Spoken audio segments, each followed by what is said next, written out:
Hi everyone and welcome to this new video. I want to make this quick video to announce that a lot of packages found in the NPM package repository have been compromised because an account of a user that maintains different packages got compromised in a supply chain attack.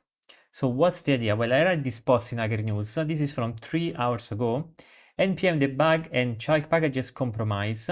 This is the article from aikido.dev. This article, they explain the supply chain that happened, but basically here we have malicious code in 18 very popular packages: backslash, check template, supports hyperlink, has ANSI and stuff like that, right? Now altogether these packages have a lot of downloads, and basically, as far as I understood so far, a maintainer of these packages got pwned. Hi, yep, I got pwned, sorry everyone, very embarrassing. More information, and here he puts to these two issues. Affected packages, and here is a list of affected packages, but there could be much more. It looks and feels like a bit of a targeted attack. Chalk has been published over, the others remains compromised. NPM has yet to get back to me, my NPM account is entirely unreachable. Forgot password system does not work.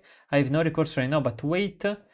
Look at like email came from support and npm.js.help. Look legitimate.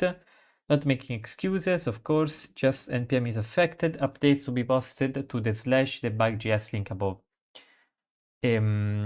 Yeah, so like, of course, this can happen. It's like mistakes can happen to everyone. That's not the point. The point though is to understand that when you use npm packages, this kind of stuff can happen. This is a typical supply chain attack where you try to attack not the code base directly, but the dependency of the code base. Now, in this case, the email that the user has received, the email that we're talking about, there was here somewhere, I think here one. In this article, they show the email. Two-factor authentication update required. Look at the email, support at npm.js.help. And here is the text. iQuicks, as part of our ongoing commitment, blah, blah, blah. You click the link, you update the 2FA, and apparently that got him pwned. So, email look legitimate. Was just trying to knock something off my list of to-dos, made the mistake of clicking the link instead of going directly to the site like I normally would since I was on mobile. So yeah, basically he clicked on the link and he got pwned. So what's the deal with this now? Well, as you can see here, so in this thing we find the afflicted NPM packages share this prolific collaborator, perhaps he suffered a security compromise. So this Wix account, so basically it could be that many of these packages are compromised or they will be compromised until they get back his account. So this is Wix in NPM. It seems like all packages got hacked, see not error issue, etc, etc. All updates timestamped newest equal first from NPM. They are aware of the breach. If I still have a key to switch my account, all tokens were immediately revoked. So basically, he did not have access to his account anymore. Yes, I've been pwned. NPM is only affected. It was a personal account. Repositories are not affected. The email came from support, and this is the list of all affected packages. Is it just version? Yes, this seems the case. And it seems like the NPM team took version down from the NPM registry a few minutes ago. I was lucky enough to install the dependency when version wasn't available anymore. So if you install this dependency, be careful that you do not have the 4.4.2 versions. In this case, we're talking about the debug.js dependency. This packet, as you can see here, now it's 4.4.1. The 4.4.2 is the one that is actually vulnerable.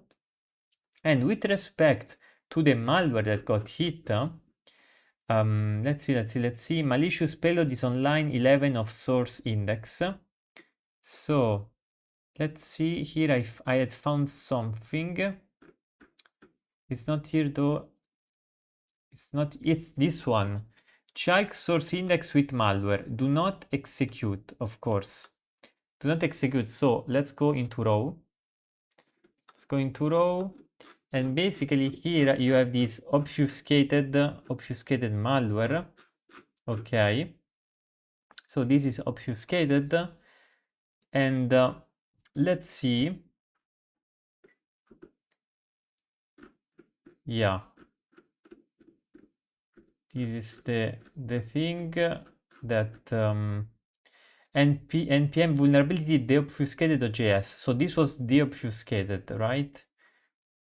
Okay, so here we have a bunch of things. So this is the malware that got injected. Now, of course, I don't know exactly what it does, but in this article, well, let's see if it's written in the article.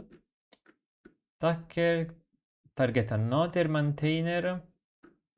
Indicator of compromise, phishing domains, NPM JS.help. So this is a good indicator of compromise, the phishing domain that was used. I don't know if it's present in the malware too though. So what does it do? What happens here? We get a fairly piece of code still. Now the malware is essentially a browser-based interceptor that hijacks both network traffic and application APIs. It injects into functions like fetch and XML HTTP requests and common wallet interfaces, then silently rewrites value in requests and responses. That means any sensitive identifiers such as payment destinations or approval targets can be swapped out for attacker-controlled ones before the user even sees or signs them. To make the changes harder to notice, it uses string matching logic that replaces targets with lookalike values. What makes it dangerous is that it operates at multiple layers, altering content shown on the website, tampering API calls, manipulating what users app believe they are signing. Even if the interface looks correct, the underlying transaction can be redirected in the background.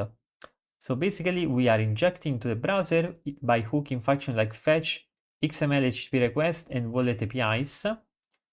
It watches for sensitive data, it rewrites the target, it hijacks transactions before they are signed, and it stays stealthy. So this could be interesting to analyze in the future, but now I have to go eat dinner.